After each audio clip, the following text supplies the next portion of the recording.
Yep. Scott Heidler, West Channel 2.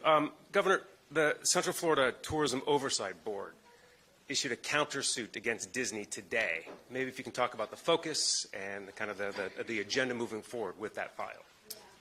So first of all, no corporation is above the law and the people of this state.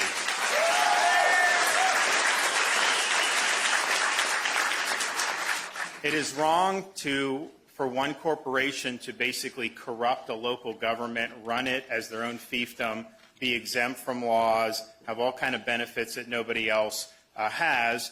And yes, I mean, I think it's been very disappointing to watch this particular company, what they've done by advocating things like the sexualization of children, very close relationship with the Chinese Communist Party. You know, that's all very problematic. But at the end of the day, it's a question about good governance. And so the people of Florida, through their representatives, made the decision that they should not be able to be a law unto themselves. They should not be able to govern themselves. And so that was done.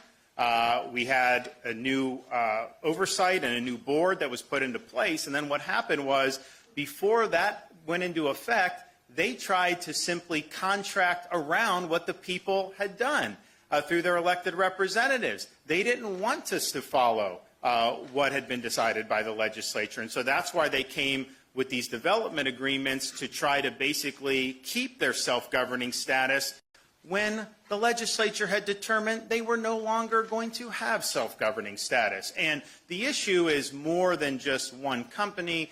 I think the issue is about who governs in our society. You know, we have these debates in the halls of the legislature with the elected representatives.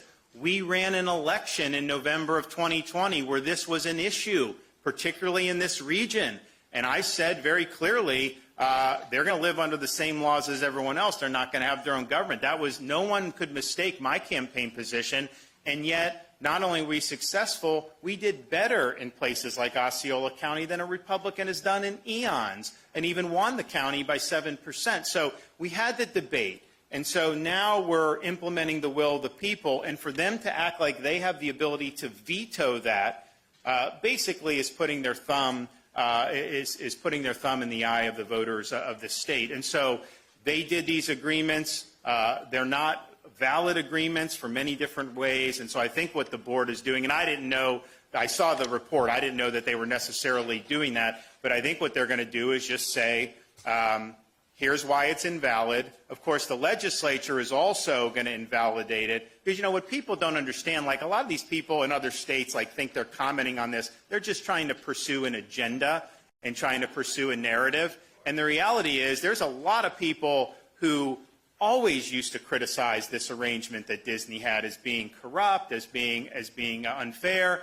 And then the minute I was the one to come in to help unwind it, then they flip just because they want to go against me. I mean, it's just their partisanship that's showing.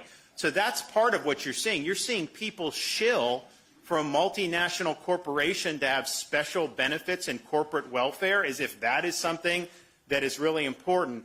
So you see some of the stuff has been put out that way. But I think what a lot of people haven't done, they haven't actually read the law. And the law in Florida is these development agreements are subject to revocation by the legislature or by the pertinent governing body. And so that's what the board had done. That's what prompted the lawsuit last week from Disney. And I think what they're saying is, hey, this is a contract case here in Florida. Let's get this done under Florida law. But I do think the legislature is going to pass a bill that I'll sign that will also, from the legislative perspective, revoke it. And basically all they're trying to do is uphold the will of the people in terms of what we did to make sure that nobody's governing themselves as a major corporation. And so I think that that's where that will end up going. And I think that that will be something that will be successful in terms of the state of Florida's position on it, because there's just so much background law in our favor on this that they weren't doing this stuff willy-nilly. They knew what they were doing.